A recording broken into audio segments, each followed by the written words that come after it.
get this party started. Absolutely. So thank you for chatting with DC Comics News. Really, really appreciate your time. Absolutely. You are so welcome. We are massive fans of the show. I'm a massive fan of the show. So let's start by introducing you to our fans. And can you give me just a brief background on yourself, of where you grew up and the inspiration behind becoming an actor? Yes, and I like long walks on the beach. Okay, kidding. So I am originally from St. Louis, Missouri. That's my hometown, and that's where I'm spending the holidays. And I grew up with I have three sisters. We're all really close. I was raised in a really artistic, creative home. My mom was a stage actress, actually. And she worked on the Goldenrod Showboat in St. Louis, which is hilarious. And so I have, my mom speaks fluent French and Spanish, and she plays classical piano, so I was raised in a really creative home. And, I grew up, reading Shakespeare with my sisters and learning languages together and watching old films. And then I live in New York currently. I also went to drama school on the East Coast, but yeah, that's where I was raised, in St. Louis, in the Lou, as we call it. And with that, how did the opportunity arise for you to play Miss Kringle on Gotham? Well, as I like to refer to her, Kay Kringle was, as you know, she's not an original comic book character. So she was actually written into the show after the show was created, because they wanted to expand the Riddler's storyline. So I auditioned for the role, and I was cast before ever meeting Corey Michael Smith.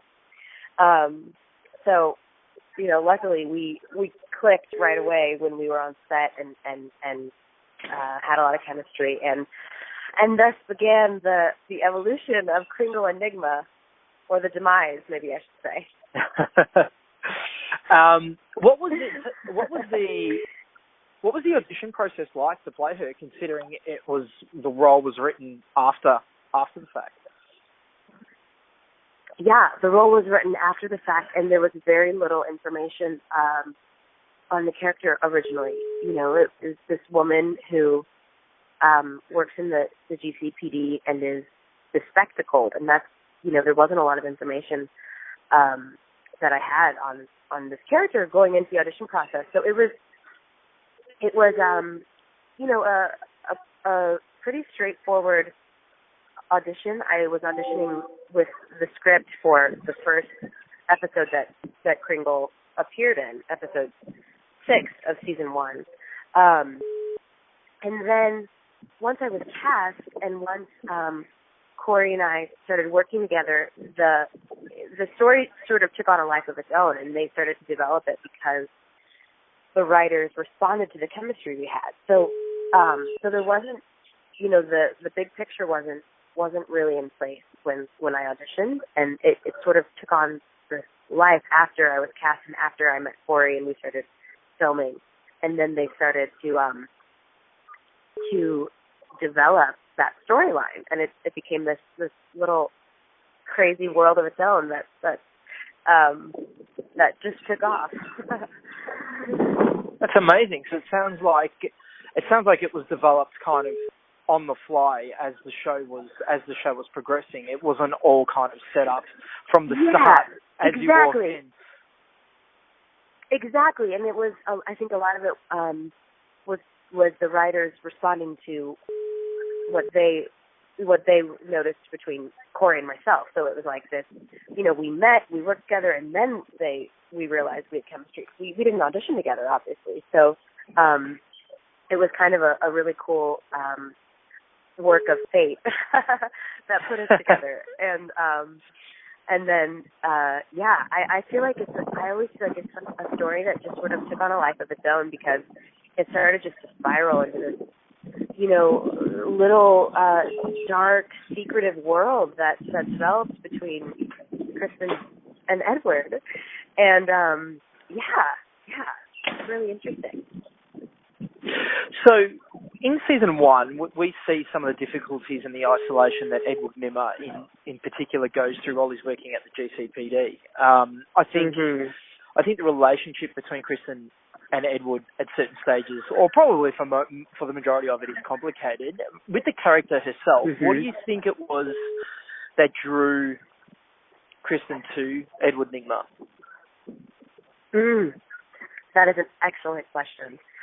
And I will say that I think both Kristen and Nigma are deeply lonely people. And I think they both have a lot of dark secrets, and I think that they recognize something in each other. And I think what originally irritated Kristen Kringle and drove her mad about Nigma is the same thing that ultimately drew her to him, and that she ultimately fell in love with. I think it's that thing someone has that you meet them and you can't quite articulate it, but you find yourself drawn to this person, often despite your best efforts to fight it. You know what I mean? Yeah. And I think that that there was something about Nigma that Kristen was recognized and was drawn to, but hated that she was drawn to it. And he drove her crazy. He frustrated her, and then she started to realize that there was more to him and more to the story, and there was just this thing about him that she couldn't quite put her finger on, but she couldn't deny it and she couldn't ignore it, and eventually it got the better of her, I guess, and she and I think that Nigma's vulnerability, as she started to see more of his vulnerability, that started to really draw her in even more. But I think that it's just that thing that it's so true in life too, where it's like you recognize something in somebody that maybe it's something you recognize in yourself, but it's this thing that you're just like, there is something about that person, and I don't know what it is, but I can't deny it, and I can't stay away from it. And I think that's very true to what happened with Kristen. Yeah, so I think when you look at the two characters, there is a sense of kind of emptiness that they both need fulfillment in, like a little bit like what you were saying before. That kind of drew them together. At what stage? I think you're absolutely right. At what stage? Because you're now, at one stage you're playing two characters as well. So I'm interested in finding out, when did you know you were actually going to play two characters? Is that something that you got, I guess, notice of in advance, or how did that work out? I didn't find out. I found out about Isabella a few months before I started filming season 3. But and so that was obviously after Kay Kringle was killed. So Isabella, I don't know how long the writers had her created in their minds, but I was totally unaware of her until after Kristen Kringle died, and really until a couple months before I started filming season 3. Right. Okay.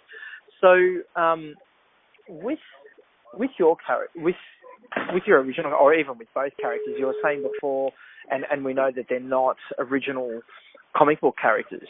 They don't come from the DC universe, so to speak. They're written into the story. Given that, what type of and I guess this can be a specific question for the role or a broader question for you as an actor. What specific research did you do into the character, or kind of how do you go about building the persona of your character or your characters when you play them? Is there a process you go through? How does that work? Yeah, that's a great question. I think it's different. For me, it's different for every character. Both Kristen and Isabella they feel very similar. They both have this thing about them, this deep like you said before, an emptiness and a deeply lonely place. And so I recognized that in both of them immediately. And and that's something that was very obviously similar to me about those two right away. And Gotham was my entrance into the comic book world. And so, I knew that neither of them were in the comic books, but I wanted to research that world just to understand. I think that every show has its own world. So I did research on the original comic book characters, but really what I got to do with both of these characters was so fun because I got to create them. I got to take what the writers gave me and then create the whole backstory and the history for both Kristen and Isabella. There was really no known backstory, no history, and they're both just brimming with mystery. So it was so much fun to create that on my own and think, okay, with Kristen, who is this woman who she works in this dark room in the GCPD. She's in charge of all the records, and that to me speaks of mystery and secrecy. And so it was like I was given this gift by the writers of this fun, mysterious woman that I could just create with endless possibilities, and I got to make it all up. And then, obviously, as they would write, and I would, each episode I would find out, and I would talk with them and get their thoughts. But mostly I got to really create the backstory and the history for both Kristen and Isabella on my own, which was so fun. And they both are written in a way where they have so many possibilities and so much mystery and depth to them. So a lot of my process was figuring out where did they come from, and like who are they, and Isabella is a whole other story of who is this woman and why is she immediately so blatantly, interested in Edward Nygma and obsessed with him. So that the process with these women was a lot more of creating from scratch, which was really, really fun. That's great. So it sounds like you had, a level of creative control over your characters, and I guess as an actor or an artist, that's brilliant, right? Because you don't get given something on paper to say you must do it in this particular way and so forth. Right. I remember seeing you portray, Isabella, and in my mind, I was trying to delineate between the two characters, and I thought it was amazing how you could. You show Isabella to be so defiant and so confident in herself, the way that she was kind of communicating with Nygma, as opposed to the other side, where Kristen wasn't like that, and I guess what I'm trying to say, I think you're pretty talented as an actor to be able to portray those two characters. On the surface, they look similar, but in the back end, that they're actually quite different. So I think you've done a really good job there. Thank you so much. And can I say something about that? What I think about the difference that's so interesting to me about Kristen and Isabella? I think that Isabella, I think they're both, like I said a million times, very deeply lonely and have a lot of dark secrets. But I think that Isabella's just a little more settled in her weirdness. I think she's a little more okay with the fact that she's weird and that's okay. And I think Kristen Kringle was a little less sure of herself and a little less confident in who she was. And Isabella, I think, was a little bit more like, yeah, I'm strange, but that's okay. That's who I am. And I think that we could all learn a little bit of a lesson from that. Absolutely, we're all a little bit crazy, aren't we? Look, absolutely. I don't think there's any such thing as normal. So we all need to be. Amen to that. Or we should be confident in ourselves and who we are, and I think it's really relevant. I also think part of Isabella's confidence came from realizing she was actually deeply in love with this person, and that can kind of develop a bravery when you realize I have to I have to be with this person and I have to communicate my love to them. So I don't care. I'm going to, let go of my ego and pride and any kind of embarrassment or shame or whatever to ultimately be able to be with this person and express my love to them. So I think that Edward pulled out some of that bravery because he was so deeply moved by him. Does that make sense? Yeah, absolutely. Absolutely it does. So with the two characters that you've played on the show, can you share, I guess, what the biggest challenge you've had, I guess, as an actor on the show, as far as, for fans out there that want to be actors and want to get into acting, what's some of the challenges you've had and kind of how did you overcome them? Having to slap Corey Michael Smith was challenging. I'm just kidding. No, that was fun.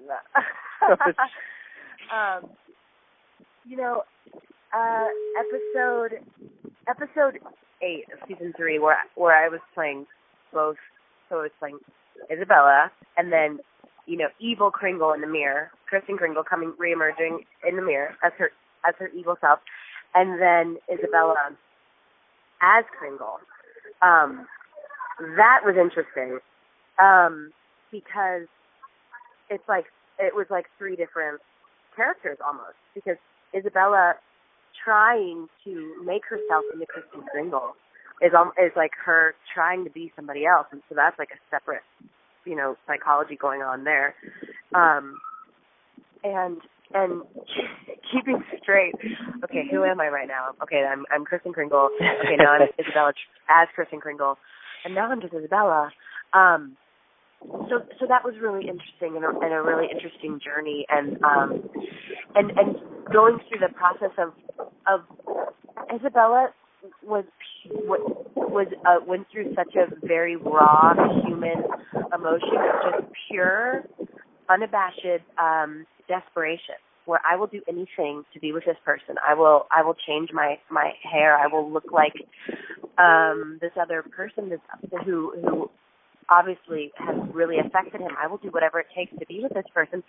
And I think that that's such an interesting place to go as an actor of like, oh, what would I do? What is it, in your life that you would do anything for? Who would you, getting to a place where I will do anything to prove to this person that we are supposed to be together. I will, I don't care how psycho I seem. I don't care how, that kind of very base, raw, showing your heart, wearing your heart on your sleeve and like ripping open your chest and saying, this is how I feel, and I will do anything to show you that is very fun as an actor. So, obviously the writers on the show are so incredible, and they wrote such a fun journey for Isabella and for Kristen. But getting to go to that place, and it was really cool. It was really fun. It's funny, love can make us do crazy things, either on set or in real life. Love can make us do crazy things. That is so true. Well said.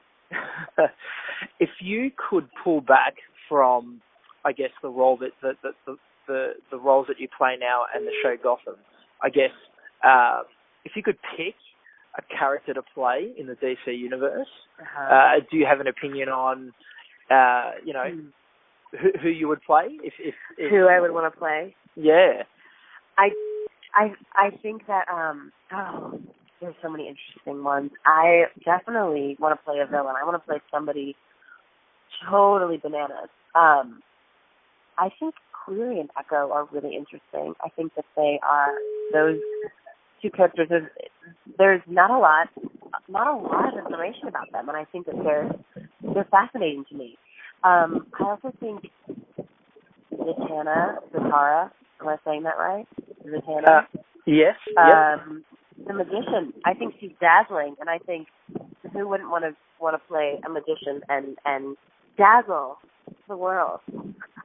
I think that she would be interesting. Very interesting. So Query and Echo and Zatara. Interesting. Yeah. And with pop culture, I guess with pop culture in general, it's the industry is so much more popular now than what it was probably, 15, 20 years ago. Do you have, I guess, a different take or a different opinion on pop culture in general now that you're part of it and you're part of that world? Do you mean the comic book world in general, or do you mean all of pop culture? No, I'll nail it down to the comic book world. I guess now that you're part of it, do you have a different opinion or a different take on it now that you're part of it? Absolutely. After being immersed in it and being around people that are playing the original comic book characters, and then getting to create my own characters and be immersed in this world, I honestly feel like it's helped me to embrace my own craziness because it's a world of people that are at extremes. It's a world of people that are living in one extreme or another and are crazy. And it's like we said before, they do crazy things. Love makes us do crazy things, and it's like we're all a little bit crazy. And I feel like letting yourself be a little bit crazy is like the best thing you can possibly do. So I think that, and then just from a practical standpoint, I've really fallen in love with that world. And I just didn't have a lot of experience or information on that world before, so there was no reason it's not that I didn't love it, but it's just so much fun. It's pure working in that, being a part of that world and working on a show that's a part of that world is pure joy, because it involves so much imagination and so much play, and so much of allowing yourself to really go to these extremes that it's just the funnest job in the world. So it just gives me an appetite for more. That's awesome. That's absolutely awesome. I think, a lot of the fans and people in general in this comic book world, they're all so passionate about it. And I guess for what it's worth, everyone at DC Comics News, we all think you've done a great job, and we love the show. So keep doing what you guys are doing. I think it's absolutely great. So thank you for speaking with me, and thank you for speaking with DC Comics News. We really, really appreciate your time. It's a fun conversation that we've had, which is really cool. You were so welcome. It was such a fun conversation. I've loved speaking with you, and I'm so happy we got to chat.